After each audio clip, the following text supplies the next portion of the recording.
Hello ඉතින් ආදරෙන් අපේ YouTube channel එකට පිළිගන්නවා හැමදෙනාවම. අදත් ඔයාලට අරන් ඇවිල්ලා තියෙන්නේ අලුත්ම අලුත් tarot reading එකක්. ඉතින් මං හිතනවා ඔයගොල්ලෝ ගොඩක් හොඳින් ඇති කියලා. අපි pick image එකක් තමයි ගෙනහලා තියෙන්නේ. image එකක් තෝරගෙන ඔයාට පුළුවන් ඔයාගේ ගිය ආත්මෙව මැරුණේ කොහොමද කියලා බලන්න. ඔයාගේ ගිය ආත්මේ ඔයාගේ ජීවිතය අවසන් වුණේ කොහොමද? ඔයා මැරුණේ කොහොමද කියලා බලන්න. කැමති නම් අපිත් එක්ක දිගටම එකතු වෙලා ඉන්න. ඒත් එක්කම අපිව subscribe කරන්න අමතක කරන්න එපා. මේක general reading එකක්, පොදු reading එකක්. මේක වීමේ නොවීමේ සම්භාවිතාවකුත් තියෙනවා. නමුත් අපේ පොදු reading එකක් වුණත් ගොඩක් accurate කියලා ඔයගොල්ලෝ දන්න නිසාම මේ reading එක දිගටම බලයි කියලා මම හිතනවා. ඒත් එක්කම private reading ගන්න ඕනි අයට ජීවිතයේ ඕනම කාරණාවක් ගැන private reading අපෙන් ලබා ගන්න පුළුවන්. ඒත් එක්කම ජීවිතේ ගොඩාක් පසුතැවීමට පසුබෑමට දුකට පත් වෙලා ඉන්නවා නම් තමන් ආදරය කරපු කෙනා වෙනුවෙන් බලන් ඉන්නවා නම් එයා ගෙන්න ගන්න ගොඩාක් දේවල් කරලා ඒ හැම දෙයක්ම නිකන් ගඟට කැපූ ඉනි මගේ වෙලා තියෙනවා නම් ඔන්න ඔයාට පුළුවන් අපිත් එක්ක එකතු වෙලා ඒ කෙනාව ඔයාගේ ජීවිතයට ලං කරගන්න. ඔයාව හැරගිය එයා, එහෙම නැත්නම් ඔයාව එපා කියපු එයා, ඔයාව ගණන් ගන්න නැති එයා, ඒත් එක්කම ඔයාගේ ක්‍රෂ් එක, එහෙම නැත්නම් ඔයාගේ එක්ස්, ඔයාගේ හස්බන්ඩ්, වයිෆ් මේ ඕනම කෙනෙක් ඔයාව එපා කියලා ගියා නම් ඔයාගේ ජීවිතේට නැවත ඒගොල්ලන් අවශ්‍ය නම් ඒ අය ලං කරගන්න ඔන්න ඔයාට පුළුවන් දැන් අපිත් එක්ක එකතු වෙලා අපේ WhatsApp number එක දාලා තියෙනවා. අවශ්‍ය අය message කරලා විස්තර දැනගන්න පුළුවන්කම තියෙනවා. එහෙනම් අපි යන් අපේ images වලට. ඔන්න මං අරන් ඇවිල්ලා තියෙනවා images දෙකක්.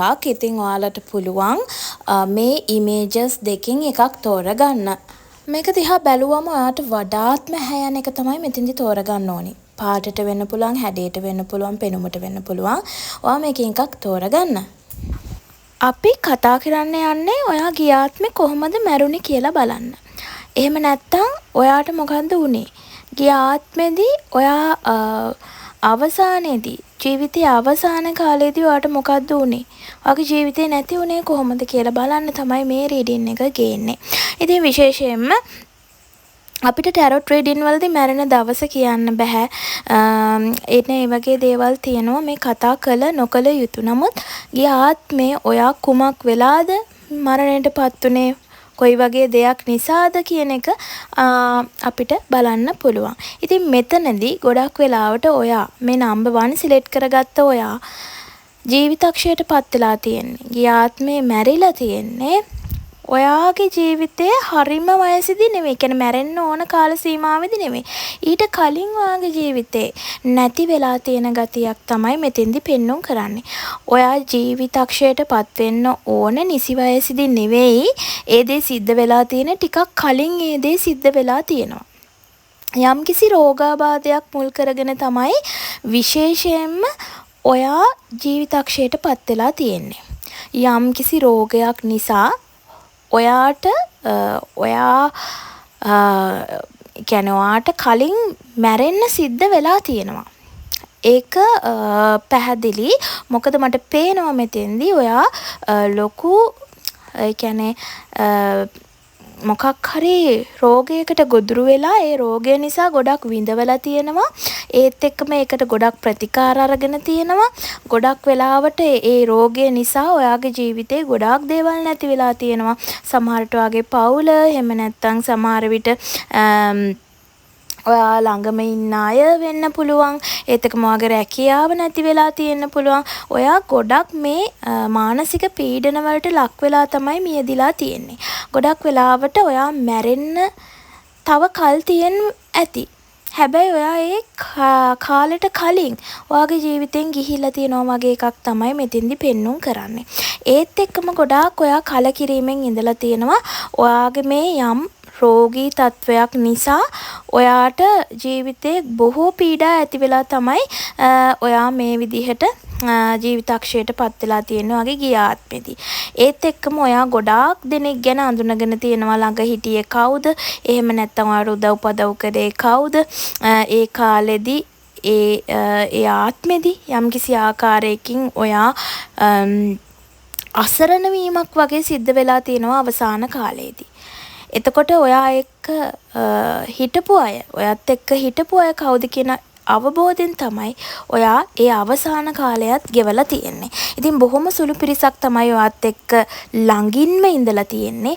ඉතින් බොහෝ විට ඔයාට මේක විශේෂයෙන්ම මානසික පීඩාවක්, ඒත් එක්කම මේ රෝගයක්, මේ හැම දෙයක්ම නිසා ඔයාට ඇතිවෙච්ච යම්කිසි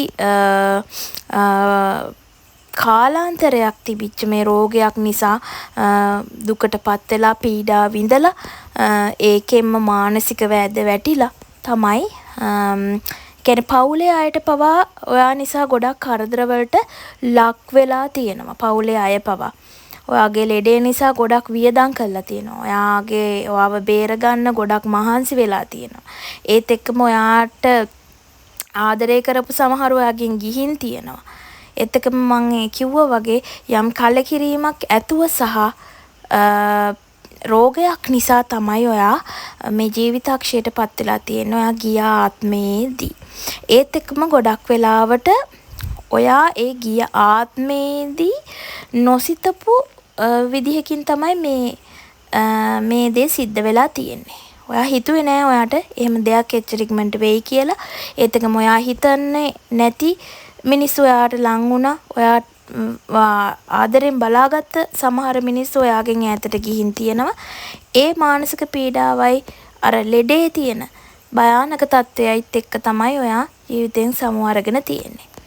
ඉතින් ඔයාගේ ගියාත් මේ ඔයා ජීවිතක්ෂයට පත් වෙච්ච විදිය තමයි අපි කියන්නේ. ඔයා තෝරගත්තේ පළවෙනි ඉමේජ් එක නම් ඔයාට මෙන්න මේ විදිහට තමයි ජීවිතක්ෂයට පත් වෙලා තියෙන්නේ ඔයා ගිය ආත්මේදී. ඉතින් මේක පොදු රීඩින් එකක් වීමේ නොවීමේ හැකියාවක් තියෙනවා. මේ වගේ ගිය ආත්මය ගැන පවා ඔයාට දැනගන්න පුළුවන් අපෙන් ටැරොට් රීඩින් එකක් අරගෙන ප්‍රයිවට් රීඩින් එකක් ලබාගෙන ජීවිතේ ඕනම දෙයක් ගැන දැනගන්න පුළුවන්කම ඔයාට තියෙනවා. ඔයා දෙවෙනි ඉමේජ් එක තෝරගත්තා නම් අපි බලන්නේ ඔයා ගිය ආත්මේ කොයි විදිහටද ජීවිතක්ෂයට පත් වෙලා තියෙන්නේ. එහෙම නැත්නම් මැරිලා තියෙන්නේ කොයි විදිහටද ගිය ආත්මේ කියන එක බලන්න තමයි. ඔයා මේ දෙවෙනි ඉමේජ් එක මෙතෙන්දි තෝරගත්තා නම් ඔයා නිසි වයසට ඇවිල්ලා ඔයා හොඳටම මේ ඒ කියන්නේ ආයු වළඳලා තමයි මේ කියන්නේ ජීවිතෙන් සමවරන් තියෙන්නේ. ඒ කියන්නේ හොඳ ආයු කාලයක් ගත කරලා තමයි ඔයා ජීවිතෙන් සමු අරගෙන තියෙන්නේ. ඉතින් ගොඩක් වෙලාවට ඔයා මේ මරණය ගැන හොඳ අවබෝධයකින් යුතුව තමයි මේ මරණය කියන දේ ගැන ඔයා අදහන ආගම පැත්තෙන් හරි හොඳ අවබෝධයකින් යුතුව තමයි ඔයා මේ ගමන ගිහින් තියෙන්නේ. ගොඩක් වෙලාවට ඔයාගේ පවුලේ අයත් එක්ක සතුටින් එහෙම නැත්නම් ඔයාගේම මාර්ගයක් හොයාගෙන යන අතරතුරේදී එහෙම නැත්නම් ගොඩක් ඔයා මේ කියන්නේ බෞද්ධයෙක් නම් බුදුදහමට එහෙම නැත්නම් තමන්ගේ ආගමට දහමට ලැදියාවක් තිබිච්ච කෙනෙක්.